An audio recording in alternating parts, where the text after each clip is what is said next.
बजे 10 शहर में आपका स्वागत है। आपके साथ मैं हूं रीना गौरव। 10 बजे 10 शहर में दिन भर की सबसे असरदार खबरें, वो भी निष्पक्ष अंदाज में। पंजाब में भिंडरावाले के पोस्टर पर राजनीति गर्मा गई है। अब पंजाब कांग्रेस के अध्यक्ष कैप्टन अमरिंदर सिंह ने पोस्टर को लेकर आप पर वार किया है। हालांकि आम आदमी पार्टी की ओर से पलटवार करते हुए कहा गया है कि कैप्टन ओछी राजनीति से तौबा करें। भिंडरावाले के पोस्टर विवाद पर आम आदमी पार्टी और पंजाब कांग्रेस आमने सामने हैं। कैप्टन ट्वीट करके आम आदमी पार्टी को शिकायत दर्ज करवाने की नसीहत दे रहे हैं, तो दूसरी तरफ छोटेपुर का कहना है कि उन्हें पुलिस पर भरोसा नहीं है और पार्टी अपने लेवल पर मामले की जांच करा रही है। उन्होंने अमरिंदर सिंह से पूछा है कि वो जनता को बताएं कि उन्होंने आज तक पंजाब के लिए क्या किया। ਉਹਦਾ ਅਸੀਂ ਸਾਰਾ ਪਤਾ ਕਰ ਰਹੇ ਹਾਂ। ਅਸੀਂ ਸਾਨੂੰ ਪਤਾ ਪੁਲਿਸਾਂ 'ਚ ਜਾਣ 'ਚ ਅਸੀਂ ਯਕੀਨ ਨਹੀਂ ਰੱਖਦੇ। ਪੁਲਿਸਾਂ 'ਚ ਤੇ ਹੀ ਸਾਡੇ ਤੇ ਕੇਸ ਬਣਾਉਂਦੇ ਆ, ਪਰ ਅਸੀਂ ਇਹੋ ਜੀ ਘਟੀਆ ਰਾਜਨੀਤੀ 'ਚ ਪੈਣਾ ਨਹੀਂ ਚਾਹੁੰਦੇ। ਅਸੀਂ ਚਾਹੁੰਦੇ ਹਾਂ ਵੀ ਦੱਸਣ ਵੀ ਇਹਨਾਂ ਨੇ ਪੰਜਾਬ ਵਾਸਤੇ ਅੱਜ ਤੱਕ ਕੀ ਕੀਤਾ। वहीं अकाली दल ने पोस्टर विवाद से खुद को दूर रखा है। फाजिल्का में डिप्टी सीएम ने कहा कि वो इस विवाद में नहीं पड़ना चाहते। ਬਾਦ ਸਾਹਿਬ ਪੋਸਟਰ ਵਿਵਾਦ ਤੇ ਕੀ ਕਹਿਣਾ ਹੈ? ਪੰਜਾਬ ਦੇ ਵਿੱਚ ਪੋਸਟਰ ਵਿਵਾਦ ਚੱਲ ਰਿਹਾ ਜਿਹੜਾ भिंडरावाले ਦੇ ਨਾਲ ਆਮ ਆਦਮੀ ਵਿੱਚ ਪੈਣਾ ਨਹੀਂ ਚਾਹੁੰਦਾ। पोस्टर विवाद पर आम आदमी पार्टी और कांग्रेस के बीच शुरू हुआ आरोप प्रत्यारोप का खेल दूर तलक जाता हुआ नजर आ रहा है। फाजिल्का से सुनील नागपाल के साथ जगतार भुल्लर, जी मीडिया। कल खडूर साहिब उपचुनाव के लिए मतदान होगा। कल होने वाले मतदान के लिए सभी तैयारियां पूरी कर ली गई हैं। वोटिंग के लिए 210 मतदान केंद्र बनाए गए हैं। सुरक्षा के भी कड़े प्रबंध किए गए हैं। पंजाब पुलिस के जवान समेत पैरामिलिट्री और IRB की कंपनियां भी तैनात रहेंगी। खडूर साहब के रण में आखिरकार वो घड़ी आ ही गई जिसका सभी को इंतजार था। खडूर साहब उपचुनाव के लिए मतदान में अब कुछ ही घंटे बचे हैं। शनिवार को खडूर साहब उपचुनाव के लिए वोटिंग होगी। इस वोटिंग को लेकर सभी तैयारियां पूरी कर ली गई हैं। वोटिंग के लिए 132 जगहों पर 210 पोलिंग बूथ बनाए गए हैं, जिनमें 99 संवेदनशील और 57 अति संवेदनशील है। हर बूथ की वीडियोग्राफी होगी और माइक्रो ऑब्जर्वर चेकिंग पर रहेंगे। ਹੈਗੇ ਉੱਥੇ ਡਿਸਪੈਚ ਕਰ ਰਹੇ ਹਾਂ। ਹਰ ਇੱਕ ਪੋਲਿੰਗ ਬੂਥ ਤੇ ਅਸੀਂ ਮਾਈਕਰੋ ਆਬਜ਼ਰਵਰ ਵੀ ਤੈਨਾਤ ਕੀਤੇ ਹੈ, ਉਹਨਾਂ ਨੂੰ ਵੀ ਅਸੀਂ ਨਾਲ ਹੀ ਡਿਸਪੈਚ ਕਰ ਰਹੇ ਹਾਂ। ਤੇ ਸਾਰੇ ਪ੍ਰਬੰਧ ਮੁਕੰਮਲ ਹਨ ਤੇ ਸਾਰਾ ਕੰਮ स्ट्रीमलाइन ਵਧੀਆ ਚੱਲ रहा है। खडूर साहब वोटिंग को लेकर सुरक्षा के भी कड़े इंतजाम किए गए हैं। पंजाब पुलिस के जवानों के साथ साथ पैरामिलिट्री की 6 कंपनियां, 6 IRB की कंपनियां सहित कुल 2200 जवानों को तैनात किया गया है। मिलिट्री फोर्स ਦੀਆਂ 3 ਕੰਪਨੀਆਂ IRB ਦੀਆਂ ਤੇ ਡਿਸਟ੍ਰਿਕਟ ਪੁਲਿਸ ਯੂਜ਼ ਕਰ ਰਹੇ ਹਾਂ। ਟੋਟਲ 2200 ਦੇ ਕਰੀਬ ਮੁਲਾਜ਼ਮ ਅਸੀਂ ਡਿਊਟੀ ਤੇ ਲਾਏ ਆ, ਜਿਸ ਦੇ ਸੰਬੰਧ ਵਿੱਚ 28 ਅਸੀਂ ਨਾਕੇ ਲਵਾਏ ਆ। ਟੋਟਲ ਇਹਨੂੰ ਏਰੀਆ ਨੂੰ ਸੀਲ ਕੀਤਾ ਹੈ। 18 ਪੈਟਰੋलिंग पार्टियां ਲਾਈਆਂ हैं।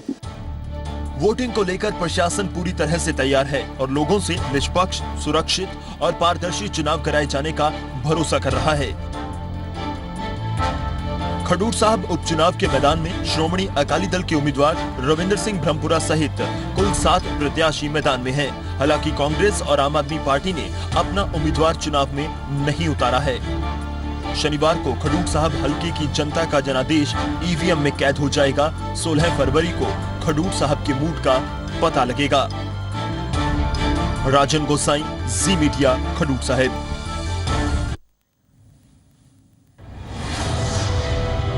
पंजाब में भिंडरावाले के पोस्टर को लेकर सियासत गर्म है। उधर फतेहगढ़ साहिब में शिरोमणि अकाली दल अमृतसर की ओर से भिंडरावाले के जन्म दिवस के मौके पर एक कार्यक्रम का आयोजन किया गया।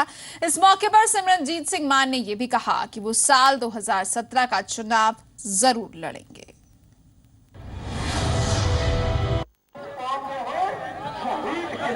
गुरुद्वारा श्री फतेहगढ़ साहिब के सामने ये प्रोग्राम जरनैल सिंह भिंडरावाले के जन्म दिवस के मौके पर करवाया गया। श्रोमणी अकाली दल अमृतसर के नेता सिमरनजीत सिंह मान की अध्यक्षता में करवाए गए इस प्रोग्राम में सरबत खालसा में शामिल लगभग सभी सिख संगठन शामिल हुए। इस मौके पर मान ने दावा किया कि वो 2017 के चुनाव जरूर लड़ेंगे। लड़ रहे हैं जी, आप देख लो जितना इकट्ठ है ਇਹਦੇ ਵਿੱਚ ਇਲੈਕਸ਼ਨ ਵੀ ਆ ਗਿਆ, ਸਾਰਾ ਕੁਝ ਆ ਗਿਆ। ਹਾਥੀ ਦੀ ਪੈੜ ਦੇ ਵਿੱਚ ਜੋ ਤੁਸੀਂ ਸਾਡੇ ਤੋਂ ਚਾਹੁੰਦੇ ਹੋ ਉਹ सारा आ चुके हाथी दी पैड़ दे विच। इस मौके पर अमेरिका की गुरुद्वारा सिंह सभा की संगत की तरफ से बहबल कला गोलीकांड में मारे गए और जख्मी हुए सिखों को 4.5 लाख की आर्थिक मदद भेजी गई। हरप्रीत सिंह, जी मीडिया, फतेहगढ़ साहिब। पंजाब के मुख्यमंत्री सुखबीर सिंह बादल अब संगत दर्शन कर रहे हैं। फाजिलका में सुखबीर सिंह बादल ने करीब 70 गांव की पंचायतों के साथ मुलाकात की और करोड़ों की ग्रांट बांटी। फाजिलका में लोगों की परेशानियां सुन रहे प्रदेश के उप मुख्यमंत्री सुखबीर बादल अलग अलग विभागों के अधिकारियों की मौजूदगी में डिप्टी सीएम हर एक शख्स से बात कर रहे हैं। दरअसल ये तैयारी है मिशन 2017 की। ग्रामीण क्षेत्र में अपने वोट बैंक को और मजबूत करने के लिए संगत दर्शन प्रोग्राम के तहत फाजिलका के 70 गाँव की पंचायतों को बुलाया गया था। इन गाँव में विकास कार्यों के लिए डिप्टी सीएम द्वारा करोड़ों की ग्रांट का ऐलान किया गया। शहर चला रहे फाजिलका शहर ते घट तो घट 25-30 करोड़ रुपया पिंडां चला रहे हैं। एडा पैसा किते पहले आया नहीं। काफी वड्डे लेवल ते डेवलपमेंट जिहड़ी बेसिक कम्युनिटी सी वो असीं पूरी कर रहे हैं। अक्सर मुख्यमंत्री प्रकाश सिंह बादल संगत दर्शन प्रोग्राम के द्वारा प्रदेश की जनता के रूबरू होते हैं, लेकिन उनकी तबीयत नासाज होने की वजह से अब उप मुख्यमंत्री सुखबीर बादल इस संगत दर्शन प्रोग्राम को आगे बढ़ा रहे हैं। 2017 पंजाब विधानसभा चुनाव से 1 साल पहले जिस तरह से पंजाब का राजनीतिक मंच गरमाया हुआ है, उसके बाद अकाली दल संगत दर्शन प्रोग्राम के द्वारा अपने वोट बैंक को मजबूत करने में जुट गया है। सुनील नागपाल, जी मीडिया, फाजिलका। अमृतसर में जेपीसी की टीम ने सरहदी किसानों और सरहदी विधायकों से मुलाकात की। जेपीसी ने सरहदी किसानों की समस्याओं को सुना। बॉर्डर एरिया के किसानों की मुश्किलें हल करने के लिए जेपीसी ने आयोग बनाए जाने पर भी जोर दिया। Joint parliament committee for home affairs के सदस्यों ने अमृतसर के गोल्डन टेम्पल में मत्था टेका और देश में अमन शांति की अरदास की। इसके बाद कमेटी के चेयरमैन ने बॉर्डर एरिया में बसे किसानों की मुश्किलों के मुद्दे पर एक कमीशन बनाए जाने की जरूरत पर जोर दिया। अकाली सांसद चंदू माचरा ने भी इसका समर्थन किया। उन्होंने उम्मीद जताई कि कमेटी की रिपोर्ट संसद में सौंपे जाने के बाद किसानों की मुश्किलों का हल निकल सकता है। If the state government and the chief secretary under the leadership of the chief secretary, a commission is being formed, then all the other agencies will come and they can sit together and sort it out this problem. हमारे किसानों की मुश्किलें हैं, उसका समाधान उनको special allowance देने के लिए जो इन्होंने देखा है, मैं समझता हूँ वो कमीशन की रिपोर्ट के बाद ये इम्प्लीमेंट हो जाएगा। उधर बॉर्डर से सटे इलाके में रहने वाले प्रभावित किसानों ने भी मुआवजा बढ़ाए जाने की मांग रखी है। जो सानू पहला पार मुआवजा मिलता कंडाली तार तो पार वो मुआवजा काफी चिर तो बंद हो रखिया। ਉਹਦੇ ਬਾਰੇ ਮੰਗਾਂ ਰੱਖੀਆਂ ਨੇ ਕਿ ਮੁਆਵਜ਼ਾ 10,000 ਤੋਂ ਵਧਾ ਕੇ 20,000 प्रति एकड़ मुआवजा किया जाए। संसदीय कमेटी की रिपोर्ट के बाद केंद्र और राज्य सरकारें अगर इस दिशा में ठोस कदम उठाती हैं, तो सीमा पर किसानों की मुश्किलों का हल निकाला जा सकता है। साथ ही सुरक्षा से जुड़े मसले पर भी गंभीरता से कदम आगे बढ़ाए जा सकते हैं। राजन गोसाई, जी मीडिया, अमृतसर। पठानकोट और गुरदासपुर में आतंकी हमलों के बाद पंजाब के डीजीपी ने माना है कि सेकेंड लाइन ऑफ डिफेंस तैयार करने का काम हमारा है। लेकिन डीजीपी सुरेश अरोड़ा ने यह भी कहा कि पंजाब पुलिस में 6,000 पद खाली पड़े हैं, जिन्हें भरने के लिए सरकार की तरफ से हरी झंडी का इंतजार है।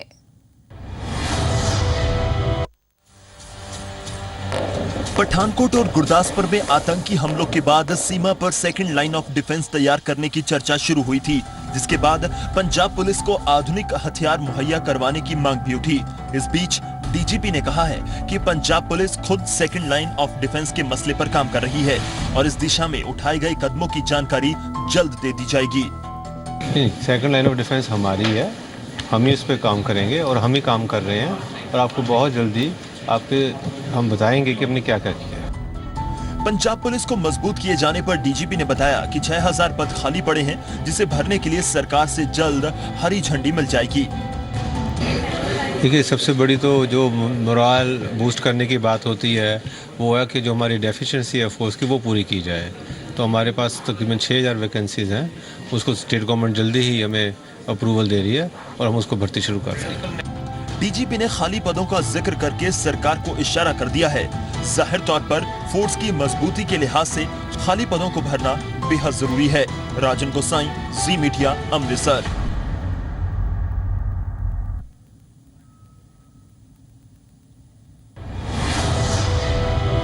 हरियाणा पंचायत चुनाव में चुनकर आए जिला परिषद और ब्लॉक समिति के सदस्यों को आज शपथ दिलाई गई। करनाल में राज्य स्तरीय शपथ ग्रहण समारोह हुआ, जिसमें मुख्यमंत्री मनोहर लाल खट्टर ने सदस्यों को शपथ दिलाई और उन्हें बधाई भी दी। करनाल नए रिकॉर्ड का गवाह बना है। यहां जिला परिषद और ब्लॉक समिति सदस्यों का राज्य स्तरीय शपथ ग्रहण समारोह आयोजित किया गया, जिसमें युवा और शिक्षित 2997 ब्लॉक समिति और 416 जिला परिषद सदस्यों ने एक साथ खड़े होकर शपथ ली। मुख्यमंत्री खट्टर ने सबको पद और गोपनीयता की शपथ दिलाई।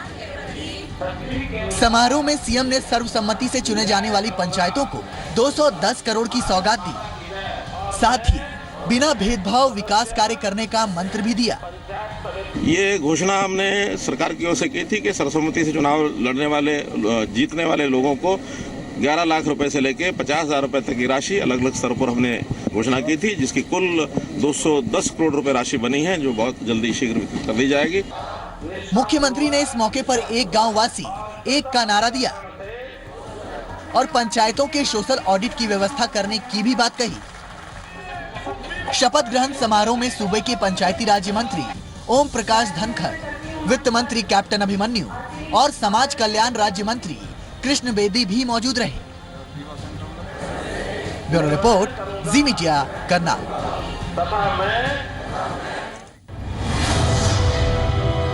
सोनीपत के मुरथल में सर छोटूराम की जयंती के मौके पर एक मैराथन का आयोजन किया गया। इसमें मुख्यमंत्री मनोहर लाल खट्टर ने भी शिरकत की। सीएम खट्टर ने कहा कि सफेद मक्खी की वजह से खराब हुई फसल का किसानों को 1 हफ्ते के अंदर मुआवजा मिलेगा।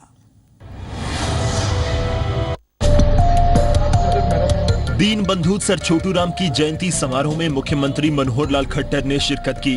कार्यक्रम का आयोजन science and technology university Murthal में आयोजित किया गया। युवाओं को सर छोटूराम के जीवन से प्रेरित करने के मकसद से मैराथन भी आयोजित की गई, जिसमें भारी तादाद में युवा शामिल हुए। दीनबंधु चौधरी छोटूराम जी का जीवन के बारे में नौजवानों को भी पता लगे, इस कार्य के लिए, इस हेतु को साधने के लिए आज के इस मैराथन का आयोजन किया जा रहा है। मुख्यमंत्री खट्टर ने कहा कि पंचायत चुनाव के चलते सफेद मक्खी से खराब हुई फसल का मुआवजा देने में देरी हुई है, लेकिन हफ्ते भर में किसानों को मुआवजा दे दिया जाएगा। कपास की फसल पर भी सफेद मक्खी ने अटैक किया, जिसके कारण से यहाँ के किसानों को नुकसान हुआ। उसका मुआवजा पंचायत चुनाव के कारण से और आचार संहिता लगी थी, इस कारण से वो नहीं बंट पाया। अब उसको बहुत जल्दी 1 सप्ताह के अंदर बांटने का काम हम करेंगे। सीएम खट्टर ने बताया कि करनाल में बनने वाले बागवानी विश्वविद्यालय कृषि के क्षेत्र में क्रांतिकारी कदम होगा। इसके सेंटर झज्जर, जींद और नारायणगढ़ में भी खोले जाएंगे। राजेश खत्री, जी मीडिया, सोनीपत।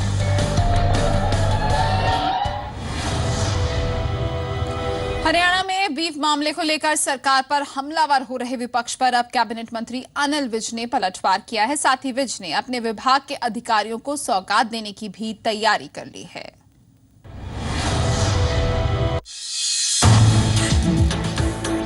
बीफ मामले में सीएम खट्टर पर यू टर्न का आरोप लगाने वाले भूपेंद्र सिंह हुड्डा पर अनिल विज ने पलटवार किया।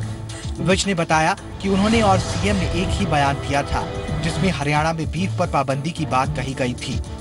ऐसे में यू टर्न का सवाल ही नहीं उठता। उन्होंने इसके लिए पूर्व सीएम हुड्डा की उम्र को जिम्मेदार ठहराते हुए उन पर तंज कसा। देखिए, अब हुड्डा साहब को तो उम्र दराज हो गए हैं, उनको बातें समझ नहीं आती हैं। हमारे मुख्यमंत्री जी ने, हमने कानून बनाया कि हम हरियाणा में बीफ का काम नहीं होने देंगे। और हमारे मुख्यमंत्री जी ने भी ये कहा कि हम किसी को कोई इजाज़त नहीं देंगे, कोई परमिशन नहीं देंगे।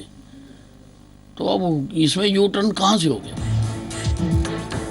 स्वास्थ्य मंत्री ने अपने विभाग के अधिकारियों को भी तोहफा देने की तैयारी कर ली है। दरअसल मंत्री जी ऐसा सॉफ्टवेयर तैयार करवाने की बात कर रहे हैं जिससे ट्रांसफर सिस्टम पारदर्शी हो जाएगा।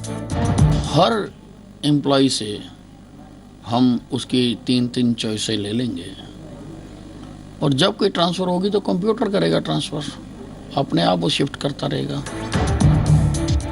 अनिल विज की दलील है कि क्वालिफाइड डॉक्टर्स को तबादले के लिए मंत्रियों विधायकों के चक्कर काटने पड़ते हैं जो उन्हें कतई पसंद नहीं है। पंकज कबाही, जी मीडिया, दिल्ली।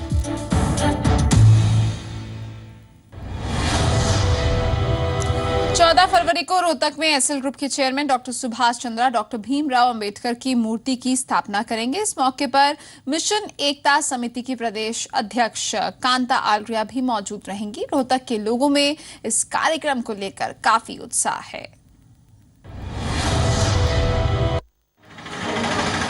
रोहतक के इस पार्क का जायजा ले रही ये हैं मिशन एकता समिति की अध्यक्ष कांता आलरिया। आलरिया 14 फरवरी की तैयारियों में जुटी हैं। 14 फरवरी की तारीख इस पार्क के लिए बेहद अहम दिन साबित होने जा रही है, क्योंकि रोहतक के इस अंबेडकर पार्क में संविधान निर्माता डॉक्टर भीमराव अंबेडकर की मूर्ति का अनावरण होने जा रहा है।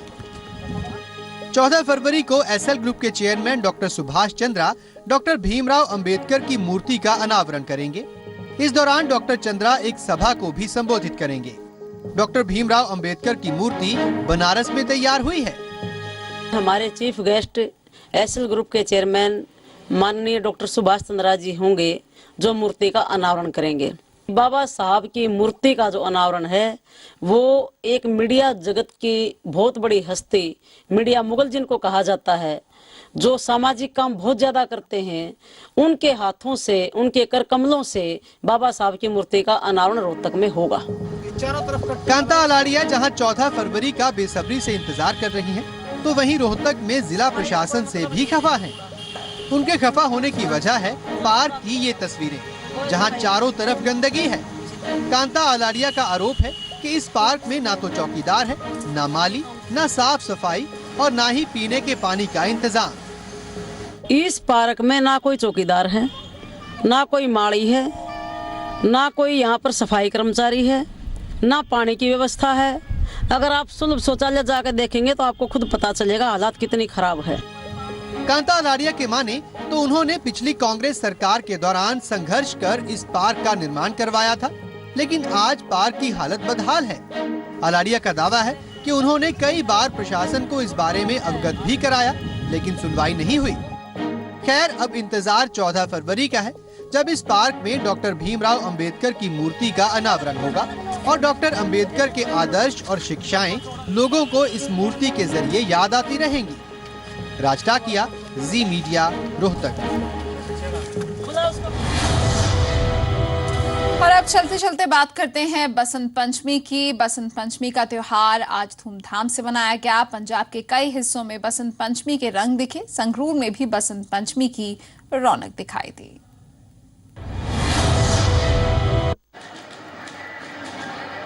आसमान में उड़ रही रंग बिरंगी पतंगे, डीजे की धुनों पर नाचते हर वर्ग के लोग स्वागत कर रहे हैं बसंत ऋतु का। इस त्योहार को सूचक माना जाता है सर्दी के मौसम के खत्म होने का। मालवा इलाके में तो इसकी कुछ खासी रौनक देखने को मिलती है और कई दिन पहले ही इसकी तैयारी शुरू कर दी जाती है। बसंत ਦਾ ਤਿਉਹਾਰ ਅਸੀਂ 2-3 ਦਿਨ ਪਹਿਲਾਂ ਤਿਆਰੀ ਸਟਾਰਟ ਕਰ ਦੇਣਾ, ਪਤੰਗ ਵਗੈਰਾ, ਚਰਖੜੀਆਂ ਵਗੈਰਾ ਲੈਣੇ ਆ। ਸਾਡੇ ਲਈ ਦੀਵਾਲੀ ਵਾਂਗੂ ਹੀ ਬਸੰਤ ਹੈ। ਪੂਰੇ ਮਾਲਵੇ ਦੇ ਵਿੱਚ ਅਸੀਂ ਬਸੰਤ ਪੂਰੇ ਦੀਵਾਲੀ ਦੀ ਤਰ੍ਹਾਂ ਇੰਜੋਇਮੈਂਟ ਕਰਦੇ ਆ। 1 ਮਹੀਨੇ ਪਹਿਲਾਂ ਹੀ ਸਾਰੀ ਮਤਲਬ ਅਰੇਂਜਮੈਂਟ ਸਟਾਰਟ ਕਰ ਦਿੰਦੇ ਆ, ਪਤੰਗ ਖਰੀਦਣੇ, ਡੋਰ ਲੈਣੀ, ਡੀਜੇ बुकिंग ਵਗੈਰਾ। ਲੋਕ ਇੰਜੋਇਮੈਂਟ ਕਰਦੇ ਨੇ, ਦਿਨ ਛੁੱਟੀ ਵੀ ਹੁੰਦੀ ਹੈ ਪੂਰੇ ਮਾਲਵੇ ਵਿੱਚ।